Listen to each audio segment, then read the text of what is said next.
We're obviously tracking Hurricane Florence very closely. We're keeping an eye on it. We're going to come back to it. But this next story we need to tell you about, it would be stunning, frankly, at any time. At this moment, though, it's hard to even kind of find the words, because even as millions of people here are living what could be a devastating, potentially for some, a deadly hurricane, President Trump spoke out again today about Hurricane Maria and Puerto Rico, tweeting, should point out, from the comforts of the executive mansion. He had this to say to anyone who watched a parent die or buried a husband or maybe even a child.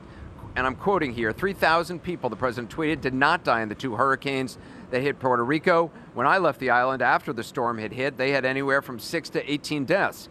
As time went by, it did not go up by much. Then a long time later, they started to report really large numbers, like 3,000. The president went on to say, this was done by the Democrats in order to make me look as bad as possible when I was successfully raising billions of dollars to help rebuild Puerto Rico. If a person died for any reason, like old age, just add them onto the list. Bad politics. I love Puerto Rico. Well, his words were not an accident. They are, in fact, a lie. And the starkest version yet of a cruel series of self-congratulatory statements and tweets in which a tragedy for millions becomes, by the president's way of thinking, a triumph of one. A triumph of one, because you might remember the other day he called his administration's response to Maria, quote, an unsung success. Don't tell that to Miriam Rodriguez, because her husband, Natalio, was on a ventilator. When they lost power, he lost air, he died. Miriam was not the only one who watched a loved one die unnecessarily. Yet to the president, it's as though her husband, Natalio Rodriguez, never even existed at all. Same for the thousands of other families, American families who lost loved ones. American families who today had to listen to their president lie about how their loved one died. It is unthinkable, really, or at least it should be. The death toll of 2,975 was arrived at by a study that was commissioned by Puerto Rico's governor. It was done by the nonpartisan School of Public Health at George Washington University. They worked on it for months. It follows an earlier survey from a team at Harvard, which estimated nearly 4,700 excess deaths in Maria's aftermath. The George Washington study, which the university, by the way, backed up and reaffirmed today, found that people died from unsafe drinking water, heat, lack of power to run ventilators and kidney machines, lack of access to basic medical care, treatable conditions, horrible ways to die. Horror that is invisible, it seems, to at least the President of the United States. And even some of his staunch supporters are not behind him on this. The question is, what does he see that even they don't? Well, we got one answer late today from White House spokesman Hogan Gidley, a statement trying to explain what the president tweeted. I want to read it to you. It reads, as the president said, every death from Hurricane Maria is a horror. Before, during, and after the two massive hurricanes, the president directed the entire administration to provide unprecedented support to Puerto Rico.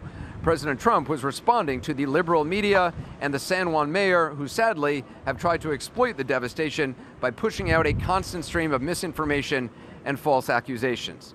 Now, keeping them honest, that statement is trying to make the incomprehensible somehow understandable, as if it were somehow normal for presidents to say this sort of thing. It is not.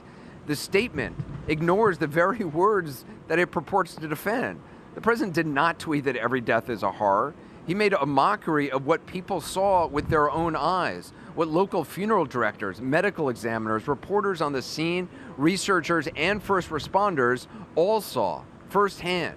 Americans died from Hurricane Maria and the inadequate response to it. We may not know all their names, but I can tell you their families do.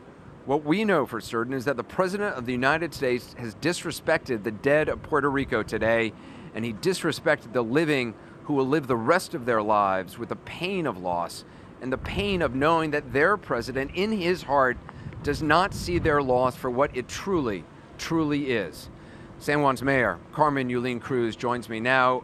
Mayor Cruz, I can't imagine somebody who has lost a loved one in Puerto Rico hearing the President of the United States saying that nearly 3,000 Puerto Ricans did not die in the wake of the storm because of the storm. What are you hearing? What went through your mind when you saw what the president tweeted?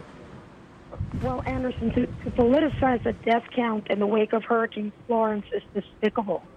This is a new low even for President Trump. Now, it is to be expected. The president has this ability to make everything about him and to try and belittle and diminish and call fake news or fake facts anything that does not agree with the spin that he's trying to put on things.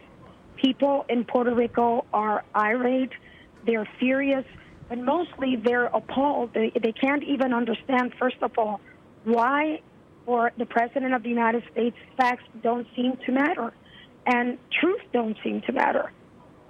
You know, he talks about the Democrats being the ones that did this to him, and he includes myself. It's almost as if he suffers from the world is against me complex or a conspiracy phobia. You know, no one has to make the president look bad when it comes to Puerto Rico. He did that by himself when he neglected to do what he had to do. And my fear now is that rather than focusing himself on North Carolina and South Carolina, that he continues this tirade of self-accolades, and that he continues to think that he's doing everything right, and people will die in those two states because of that. You know, I mean, if anything, first of all, the 2,975, that's probably a conservative estimate. If anything, the government has, you know, stuck to an artificially low death toll of 64 people for really this past year. And it's only, and in fact, according to the researchers from Harvard, they said that the government made it difficult for them to even get access to mortality statistics. It made their survey all the more difficult. The government of Puerto Rico did support this GW study, and the governor has made this the official death toll. But it's, you know, the idea that this is a number that just has come out of the blue. I mean, this is a legitimate scientific study, and there have been other surveys and other reporting that back it up. Not only that, Anderson, there's one data point that unless the president wants to call FEMA a bunch of liars, he cannot deny. FEMA received in the past month 2,471 applications for funeral assistance. So at least they have to acknowledge 2,471 deaths.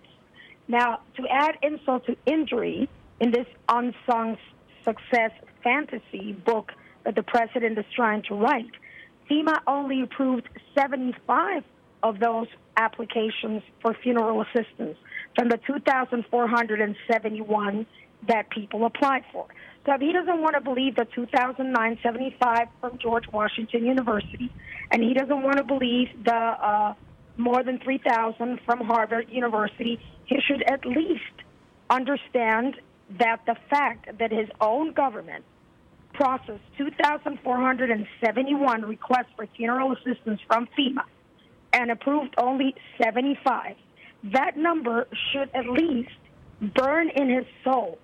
Somebody should really, some of his advisors, somebody from the White House should try and save the president from himself, because he continues to dig himself into a hole. And again, in a day where all the attention should have been to Florence, he continues to try to be undignified by tweeting and bullying the people of Puerto Rico. Well, we will not stand for it. Yeah. President has been delusional.